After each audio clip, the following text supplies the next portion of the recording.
no están con nosotros. Te pido que tu bendición sea sobre de ellos. Tú sabes, Señor, si alguien se encuentra enfermo, con alguna, Señor, con algún problema, con alguna dificultad, obra, Dios mío, en sus vidas. Ayúdalos, Señor. Y si por alguna razón, Dios mío, hay una negligencia, Señor, espiritual, yo te pido, Señor, que de una manera muy especial tú toques esas vidas y, Señor, renueves una vez más el fuego en su corazón para que ellos, Señor, sigan adelante, para que ellos, Señor, no se desanimen, Padre. Gracias, gracias porque te has sido bueno y fiel. Ahora, Dios mío, al abrir tu palabra, Señor, ayúdanos en esta mañana, Señor. Necesitamos que tú, Señor, seas el que ponga esta palabra en nuestros corazones y que nos, Señor, nos enseñes, ilumine nuestro corazón, nuestra vida, que nos ayude, Señor, para poder entenderla. Señor, en esta mañana dependemos totalmente de ti, Señor. Tú eres el único que puedes obrar, Señor, en la vida de cada persona en esta mañana. Tú eres el único que lo puedes hacer y lo vas a hacer a través de tu palabra, Padre. Gracias, gracias, gracias, Señor. Dependemos totalmente de ti, Señor. Gracias. En Cristo Jesús lo pedimos. Amén. Pueden sentarse, hermanos. Y si usted quiere, abra conmigo el libro de Romanos, capítulo 1, en su Biblia. Vamos a leer, vamos a estar viendo los primeros 17 versículos, pero yo solamente quiero que abra su Biblia y que lo tenga listo allá en ese pasaje. Romanos, capítulo 1, versos 1 al 17. Hermanos, como nosotros sabemos, hermanos, después del Señor Jesucristo, yo creo que no ha habido ningún hombre que haya hecho un mayor impacto en el mundo como fue el apóstol Pablo. Ustedes saben, hermanos, que él escribió la mayor parte del Nuevo Testamento y estableció muchas iglesias en el Imperio Romano. Y, hermanos, fue un gran hombre de Dios el apóstol Pablo. Y esta mañana, hermanos, vamos a tener como una nueva percepción de la vida de este hombre y ver, hermanos, lo que se requiere para hacer un impacto en la gente y para hacer un impacto en el mundo. Yo creo, hermanos, que todos nosotros deberíamos o deberíamos desear, hermanos, hacer un impacto con la gente que está a nuestro alrededor, hacer un impacto en el mundo, que no solamente sería que vivimos nuestra vida y ya nos morimos, sino que, hermanos, el deseo de nosotros debería de ser ese, de ser que nuestra vida pueda impactar la vida de otros y pues lógicamente, ¿verdad?, que pueda impactar a nuestro mundo. Ahora, hermanos, los primeros versículos del libro de Romanos realmente son como una autobiografía. Pablo, hermanos, habla de sí mismo. Pablo habla en primera persona, comparte su corazón, Pablo expone su vida. Y hoy vamos a mirar, hermanos, a Pablo, vamos a mirar el hombre, o sea, quién fue Pablo, vamos a mirar su mensaje, su ministerio, su motivación. En otras palabras, el título de esta mañana es una mirada al corazón de Pablo, porque, hermanos, eso nos va a servir de modelo a nosotros. Esto es algo muy, muy importante, hermanos. Claro que vamos a tener muchas aplicaciones también a nuestra vida en esta mañana. Pero, hermanos, vamos a dar una mirada al corazón de Pablo y otra vez, esto lo hacemos porque nos sirve de modelo a nosotros. Ahora, hermanos, quiero decirles solamente como dato que en tiempos del Nuevo Testamento, hermanos, se dice que las cartas no eran muy largas, eran cortas realmente, y una de las razones es porque no había pues papel, no había mucho papel. De hecho, el papel lo extraían del famoso papiro, que alguno de ustedes ha oído de esto.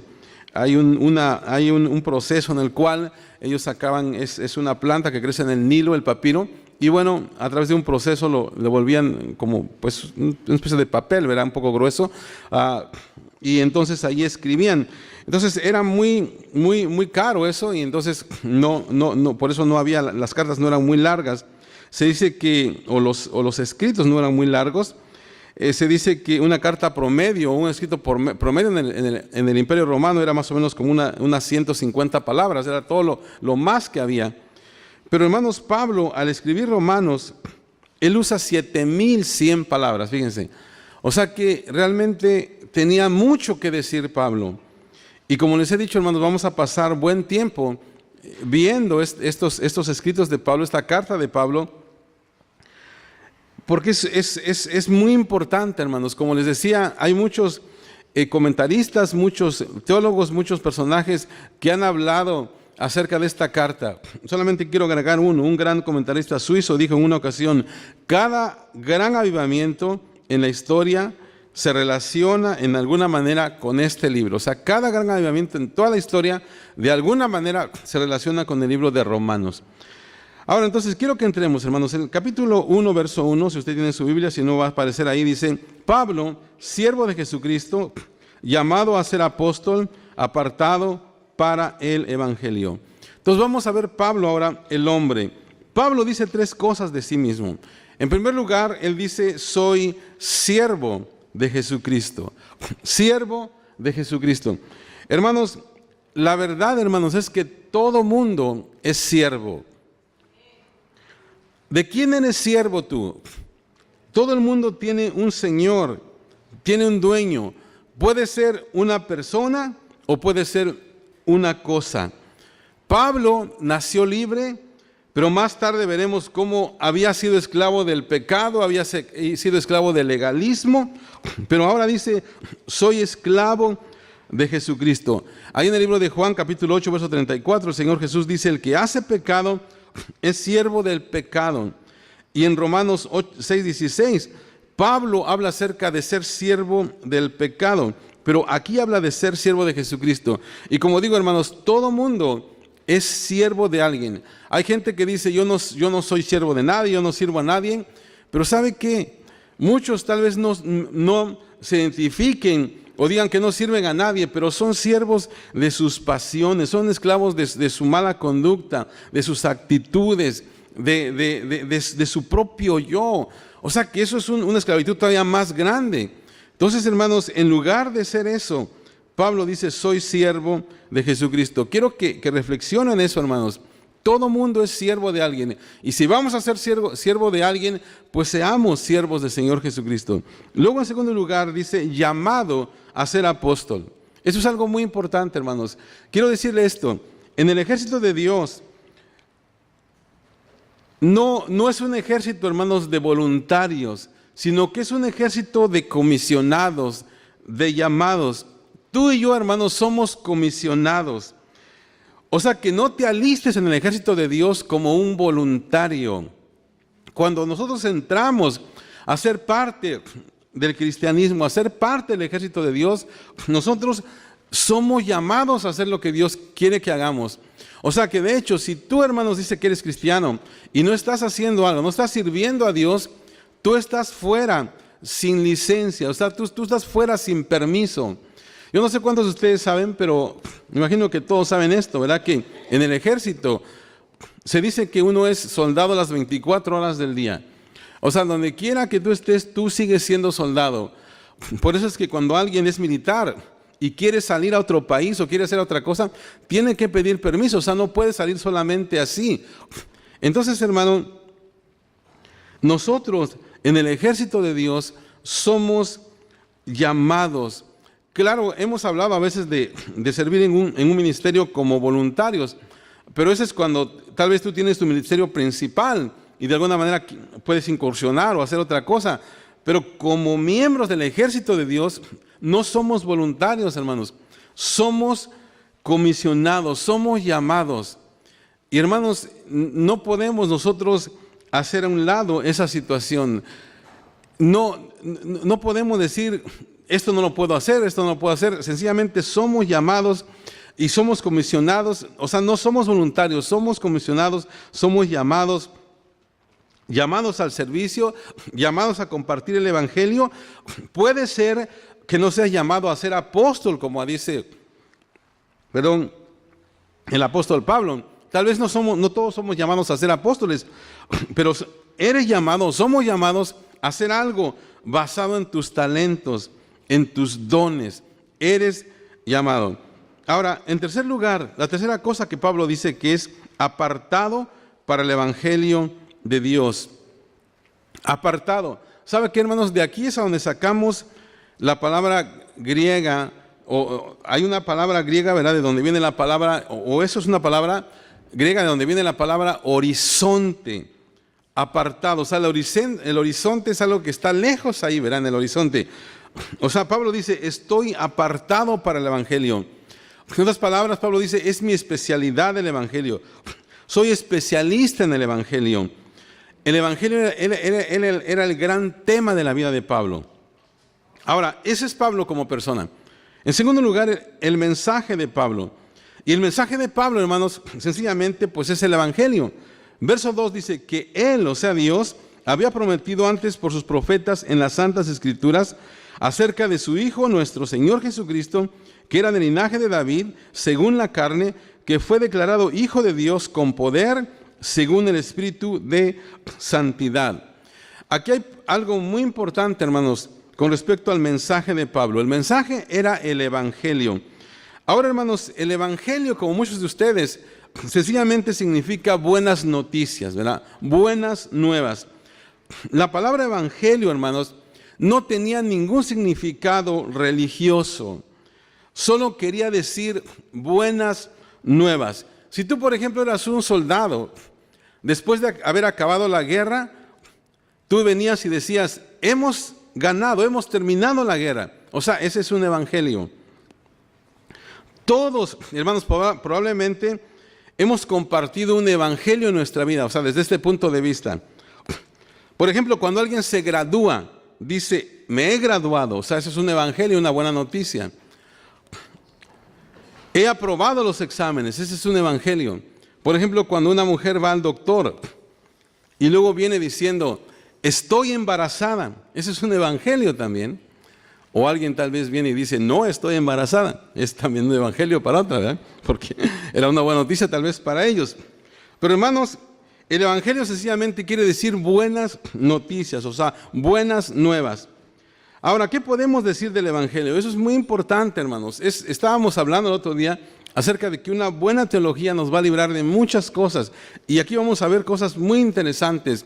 ¿Qué podemos decir del evangelio? Pablo lo define acá. En primer lugar, él dice que está prometido en la Biblia. Escriban eso, está prometido en la Biblia.